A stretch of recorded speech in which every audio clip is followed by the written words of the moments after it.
Welcome to tonight's look at 4 of the guilds of Ravnica from the Art of Magic the Gathering art book. Without any further ado, let's dive into the first guild, which is House Dimir.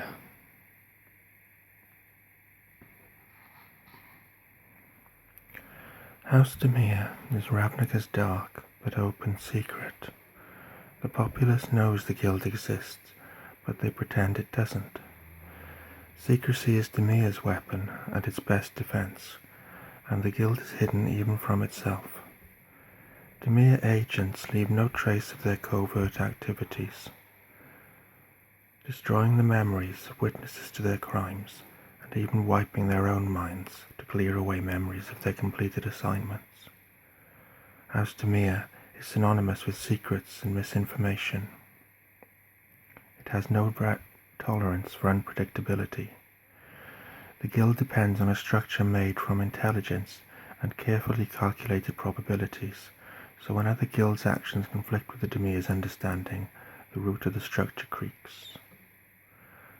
Ultimately, the true threat to the Dimir, and what should be their greatest concern, is Nicole Bolas. The Dimir are an organization of powerful agents led by a master strategist, and their world is being threatened by an organization of even more powerful agents led by an even more brilliant strategist.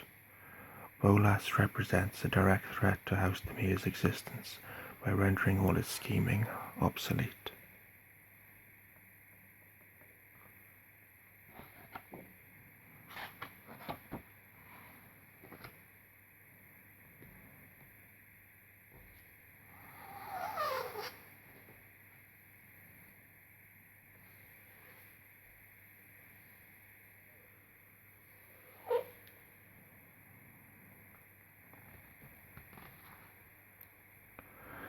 Layers of society.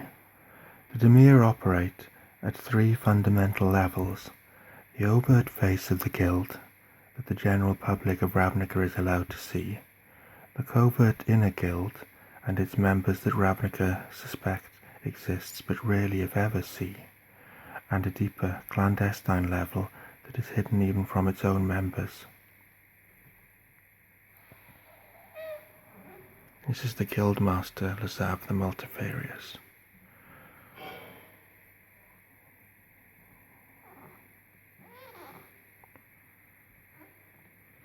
The Dimir at the overt level are just like any Ravnican guild, serving a public purpose for the good of the city.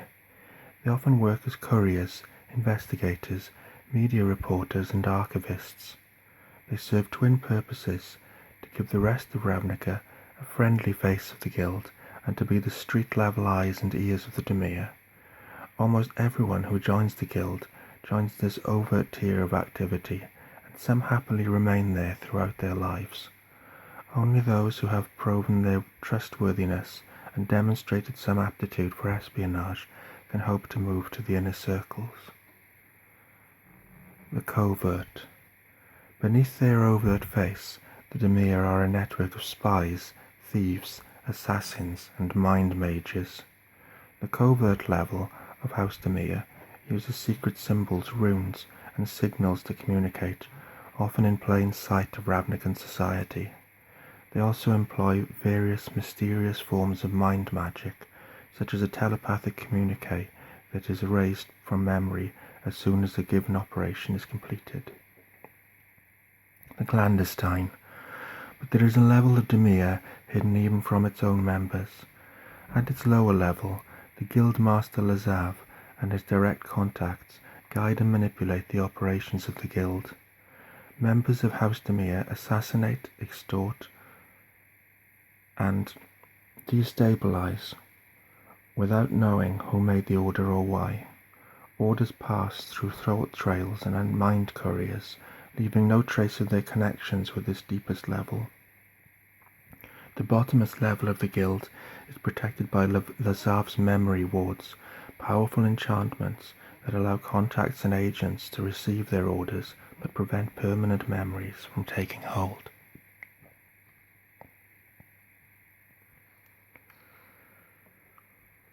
Spies and shapeshifters. Humans make up the majority of the Dimir and provide a public face for the guild. They are the shopkeepers, librarians, couriers, and traders who maintain the illusion that Dimir has become civil and tame. The humans spread disinformation, dismissing as delusional conspiracy theorists those who believe the Dimir are plotting to control the whole city. Many Dimir humans have worked to cultivate reputations for skepticism and logic, leaning on their mask of trustworthiness to downplay House Dimir's activities. And as well as human operatives, there are spies and assassins, mind mages, vampires, and shapeshifters in House Dimir.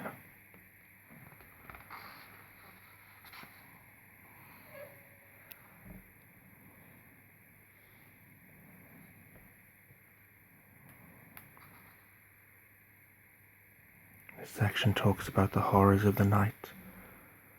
House Dimir makes use of insect spy bugs, formless aberrations, and spectres to protect the precinct of Nightvale. House Dimir uses spells of subterfuge, thought threads, the spy's murmur, and mist manipulation.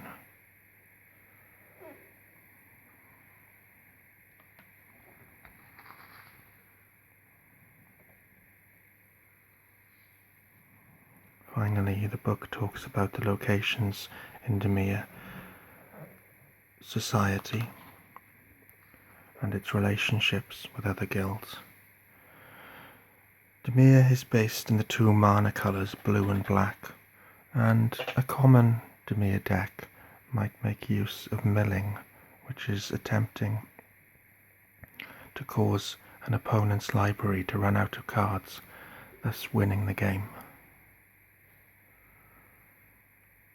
Let's move on to the next guild, the Izzet League.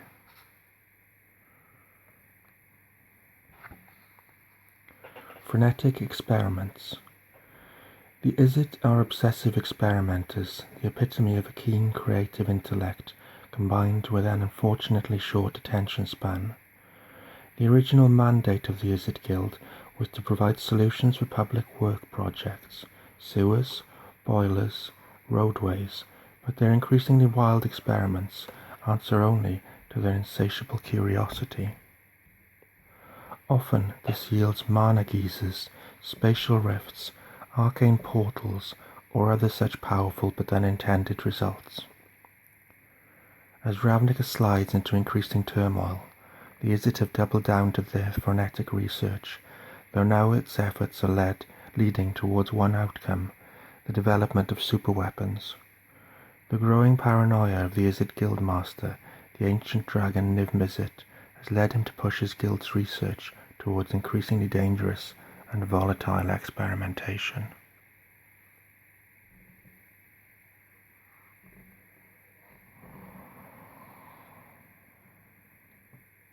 Here's a quote from Niv-Mizzet. Don't just have an idea, have all of them.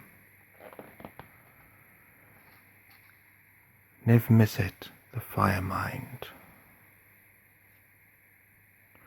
Niv-Mizzet, the original Perun and current guildmaster of the Izzet League, is a 15,000-year-old, vain, temperamental, and super-intelligent dragon who lives only to increase his supreme knowledge.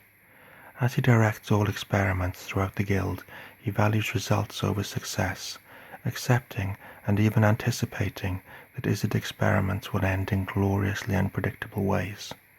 However, the dragon rarely stoops to concern himself with the day-to-day running of the guild, preferring to craft long-term plans and let his underlings implement the details.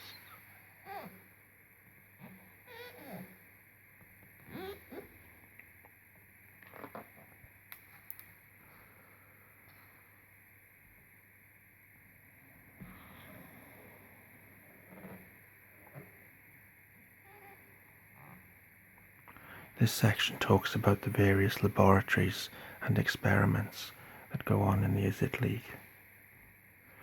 With an emphasis on heat, fire and combustion, the Laboratory of Pyrology is headquartered in the Incendiarium. The Laboratory of Storms and Electricity emphasizes controlling the weather as well as containing and conducting electrical energy. Its headquarters is the spire known as the Lightning Rod. Research into smelting and forging, most often using the magical metal known as misium, is conducted at the Laboratory of Metallurgy. It's headquartered in the Foundry. The magical science of transmuting one substance to another is the study of the Laboratory of Alchemy, which is headquartered in the Crucible. With an emphasis on teleportation and spatial recombobulation, the Laboratory of Orientation is headquartered in the Folding Chamber. The Laboratory of Mimeography studies means of duplication. It has no headquarters of its own. The Laboratory of Continuism emphasizes studies into temporal manipulation. It is headquartered in the Clockworks. Research into counter-magic and redirection takes place in the Laboratory of Arcane Geometry, which is headquartered in the Boomworks. The Laboratory of Gravitational Inversion conducts research on means of flight from its headquarters in the Apex. The Laboratory of Plasma Dermatology places emphasis on the combination of opposing elements with the purpose of creating weirds. It has no headquarters of its own. This is a weird, a blister coil creature.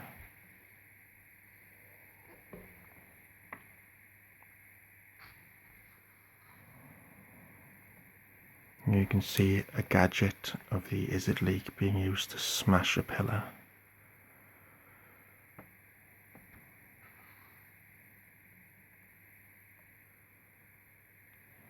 This section talks about misium. Misium is a mana-infused alloy used by the Izzet to augment test subjects in their elemental experiments. Izzet chemisters, mages who forge arcane tools using arcane alloys, elemental energies, and runic markings, can infuse an artifact, living being, or arcane collection of energies with misium, forging the metal into a solid or energetic state by the manipulation of mana. The chemisters explain that misium helps maximize metasteme potentials, realize fractional elemental binding, and transduce local weird field radicals, but no one understands what any of that means.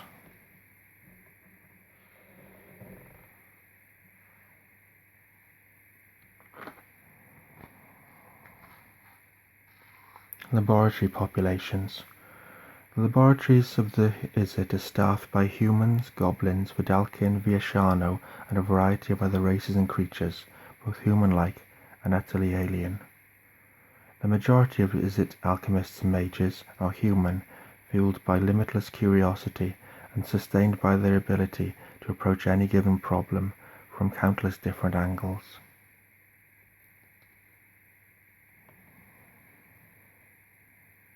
Elementals and weirds.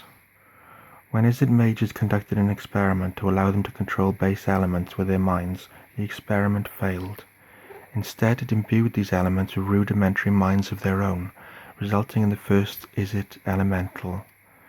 Izzet researchers did eventually learn to manipulate these beings, but they are still quite unpredictable. Common elemental types include fire, smoke, stone, lightning, water, ice, and steam. Weirds are the product of yet another Izzet experiment, one whose goal was to combine two opposing elemental types, for example fire and ice, smoke and lightning, or steam and stone. Weirds are even wilder and more unpredictable than elementals of their component elements. However, they can make potent guardian creatures or fighting familiars.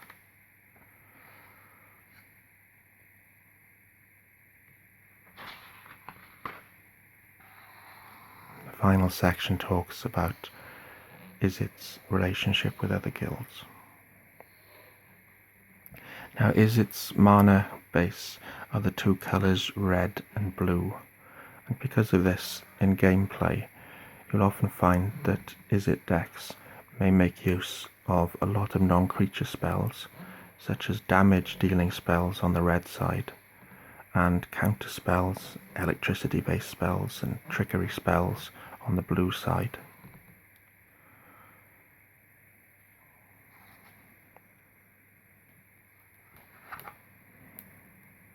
The Cult of Rakdos. Now, this is my favourite of the Ravnican guilds because I think it's the most fun and has some of the best artwork.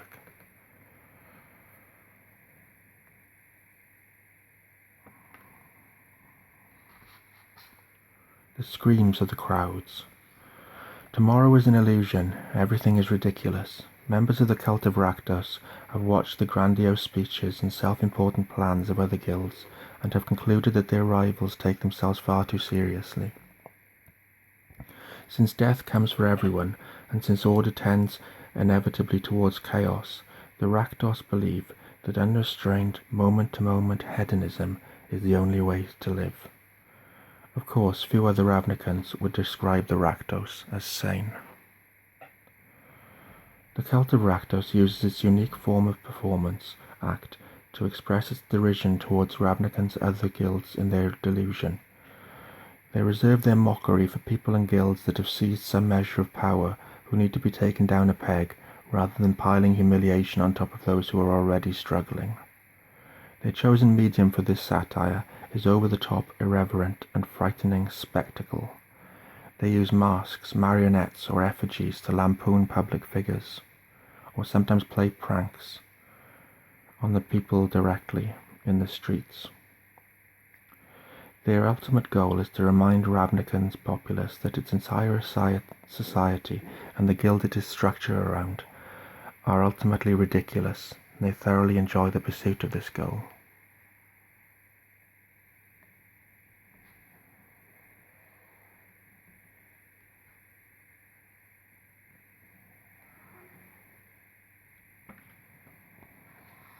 Rakdos the Defiler. As one of Ravnica's original parents, Rakdos has been part of Ravnican society for millennia, and yet his actual age and origins are unknown. Other guilds know the demon by his reputation for capricious cruelty and megalomania, but those who join the guild idolize him for his magnetic presence, which inspires art and encourages utter wantonness.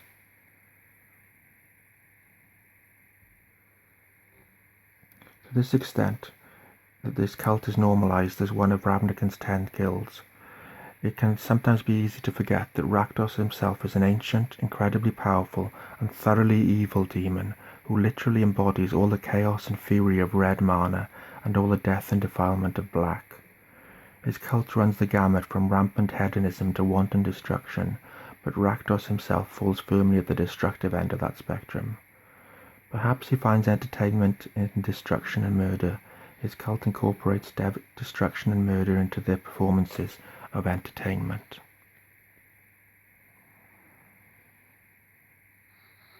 This is Judith, the Scourge Diva, one of Rakdos's highest lieutenants in the cult.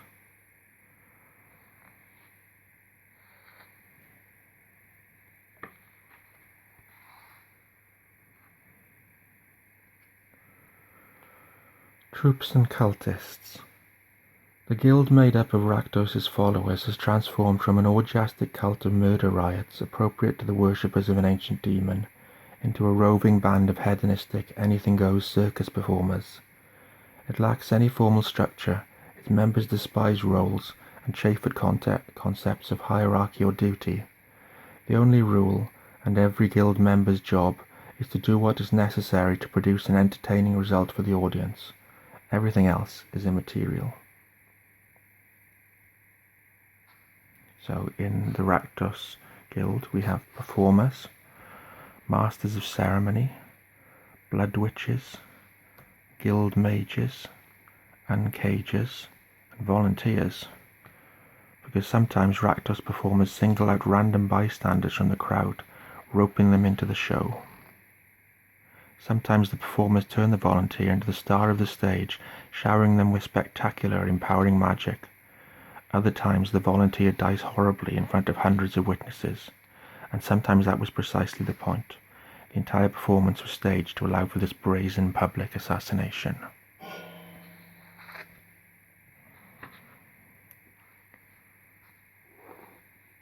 This is a Rakdos trumpeter.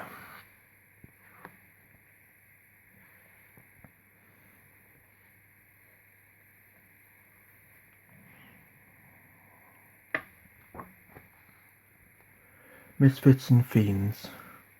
The cult of Rakdos is a home for many who don't fit in with the dominant culture and civilized norms of Ravnica, including both human oddballs and fiendish monsters, humans and otherwise. So in the cult of Rakdos, there are humans, devils, ogres, demons, nether beasts, hellhounds and horrors, and imps.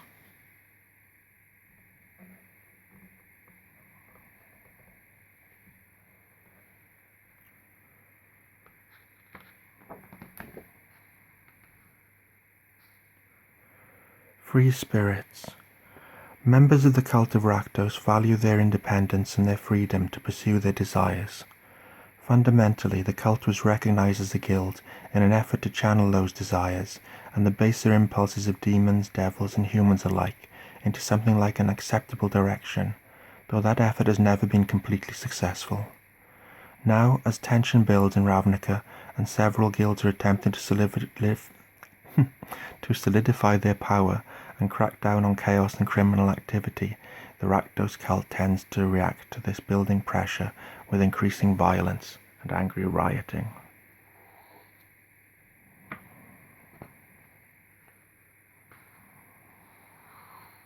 Here are some locations the Rakdos use for their performances.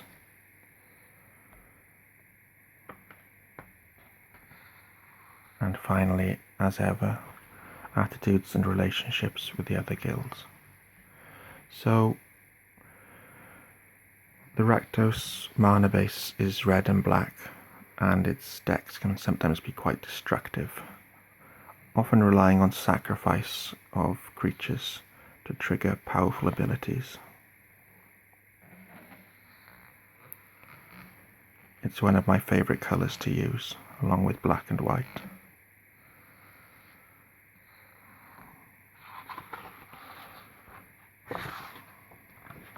The final guild we will be looking at tonight is the Golgari Swarm.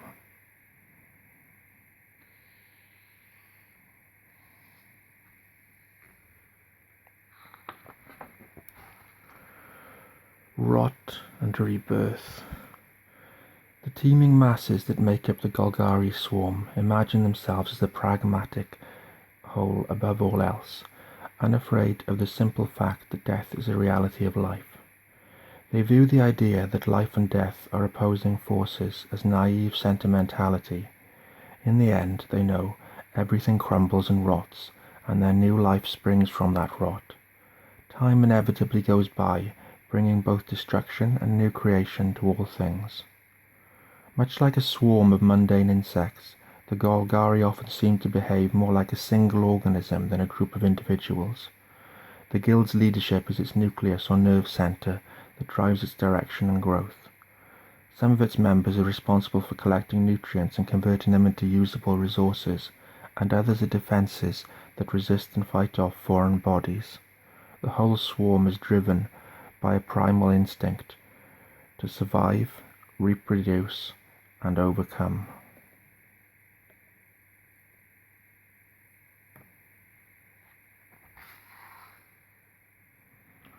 Elves of the Devkarin. The Devkarin elves, called the Elves of Shadow, are one of the three branches of Ravnica's elf race, along with the Silhana, who are part of the Selesnya conclave, and the nameless subrace that has been subsumed into the Simic combine. Cast out of the nascent Selesnya conclave millennia ago, the Devkarin found a home amid the corrupted and overgrown places of Ravnica, and the Devkarin necromancer Svogthir was the founder of the Golgari Swarm in ancient times. Since then, they have become a central power group in the guild, even when they do not hold absolute power.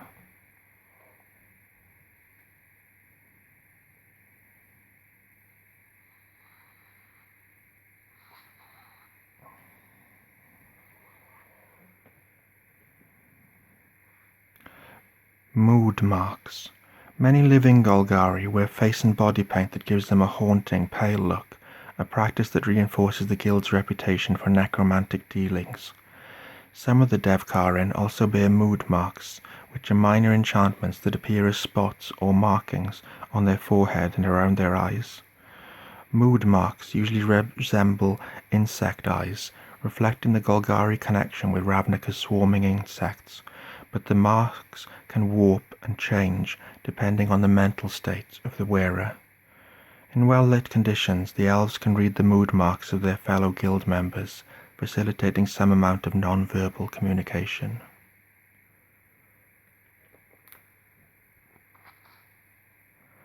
Gorgons are a monstrous race of creatures that appear superficially similar to human women. In place of hair, a Gorgon has a writhing mass of black serpentine cables, and her hands are scaly claws. The gaze of a Gorgon's glowing eyes causes living tissue to petrify, transforming the victim into a stone statue, frozen in place. Only rare, powerful magic can reverse this process, which usually results in a well-preserved corpse rather than a living person, and petrification is irreversible if the victim's statue is broken beyond repair.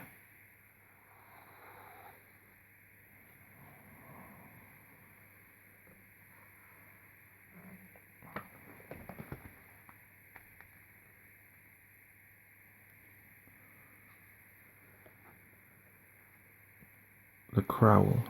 The Crowl are an ascendant power group within the Golgari, long content to linger at the margins of the Undercity, but increasingly making their buzzing voices heard in the halls of Corozda. These six-legged insectile beings are hard-headed and literal-minded, with little grasp of metaphor or nuance. Most of them are land-bound creatures, but some of them possess a set of functional gossamer wings, and are capable of flight.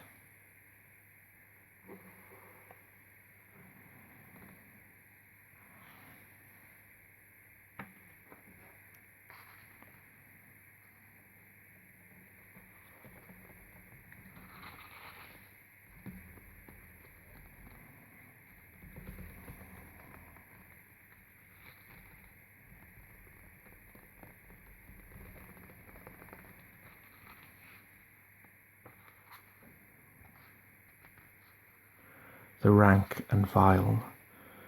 The Devkarin, the Gorgons, and the Crowl are three most important power groups among the Golgari, but they are vying for control over a teeming horde of lesser, or at least less ambitious creatures, such as trolls, fungus drudges, insects and arachnids, mycotic monsters, the Okran, spore druids, and reclaimers.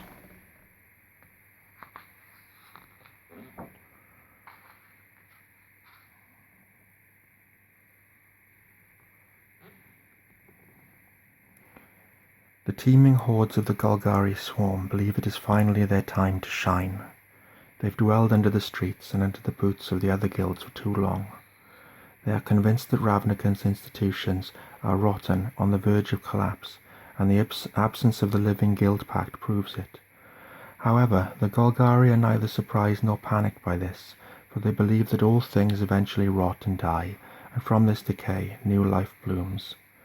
As such, the Golgari see the looming inter-guild conflict as a necessary final push to bring about a new era.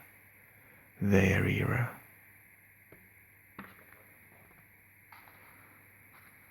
And finally, the book looks at the attitudes and relationships the Golgari have with other guilds. So Golgari is centered on the mana colors green and black. And because of this, there is an emphasis on life and death and the cycle between the two in Golgari decks.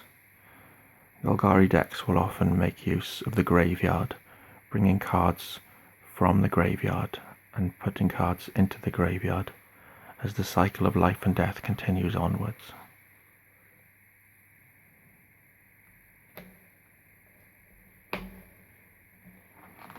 I hope you've enjoyed the look at those four guilds, and will join me in the final video where we look at the final 4 guilds.